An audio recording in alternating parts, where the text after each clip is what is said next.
Mas sem maiores delongas, vamos ao primeiro trecho da entrevista. É razoável que a saída para o Brasil seja voltar o lulopetismo ao poder, de quem tendo tido a oportunidade de ouro de governar com 14 anos, com popularidade que alcançou 86%, não ter promovido uma única mudança institucional na vida brasileira? Eu brinco que a única mudança institucional que valeu para todo mundo no Brasil durante os 14 anos de poder do PT foi a tomada de Três Pinos. Realmente é uma mudança e tanto.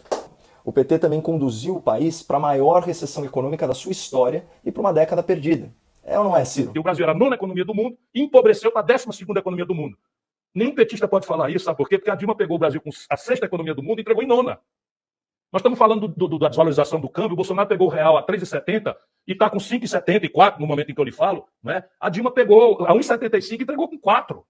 A Dilma quebrou o Brasil. O Bolsonaro derrubou agora, com o pretexto da pandemia, 4,1% o PIB brasileiro. A Dilma pegou 2 anos, derrubou 3,5% no ano e 3,2% no outro ano.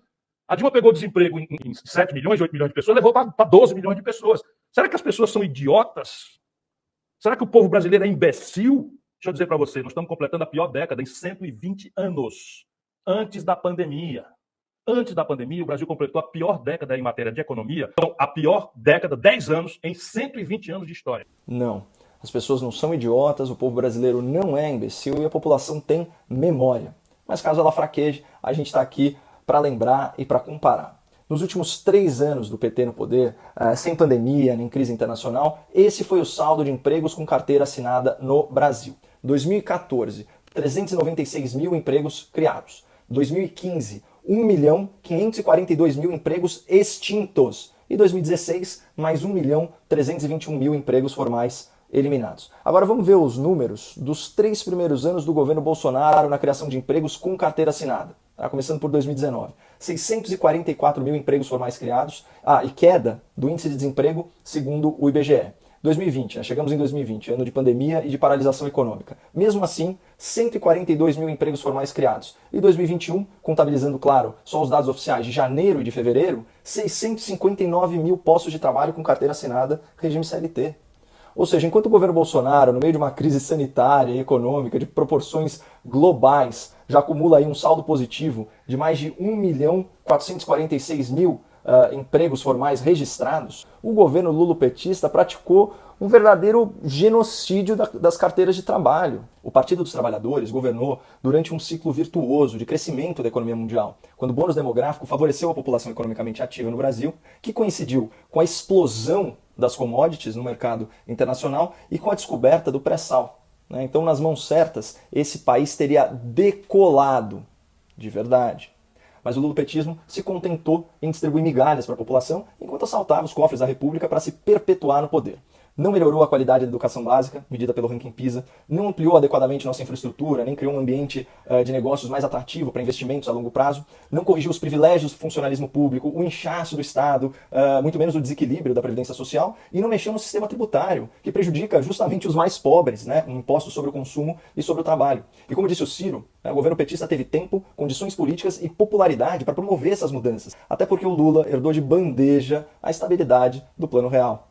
E a propósito, o Lula ficou contra o Plano Real. Pelo Lula, a inflação tinha galopado mais ainda, porque para ele o Plano Real era um truque e o projeto de poder dele tinha que ser precipitado e tal.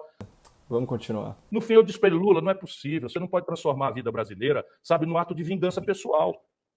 De vingança pessoal contra o povo brasileiro. Você já parou para pensar? Disse eu para ele. Vou dizer só o que eu disse. Se você não está com ódio ao povo, porque você achava talvez que merecia que o povo descesse lá em Curitiba e quebrasse tudo e lhe trouxesse de volta para o poder primeiro e único, eu perguntei a ele se ele não percebia o erro grave que ele cometeu transferindo a popularidade dele para uma pessoa sem nenhuma vivência política como a Dilma. Mas antes de seguir com o Ciro, eu preciso chamar a atenção de vocês para o partidarismo vexatório do entrevistador escolhido pelo Grupo Folha, o jornalista militante Kennedy Alencar.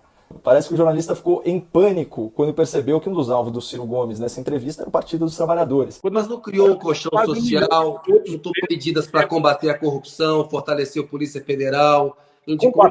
Não houve avanço, pelo amor de Deus, pelo amor de Deus. Participou da transposição do São Francisco. Olha, pelo amor de Deus, o Lula botou o Gedel Vieira Lima para administrar o projeto de transposição do São Francisco. Não fale isso, porque eu nem estou com vontade de falar isso.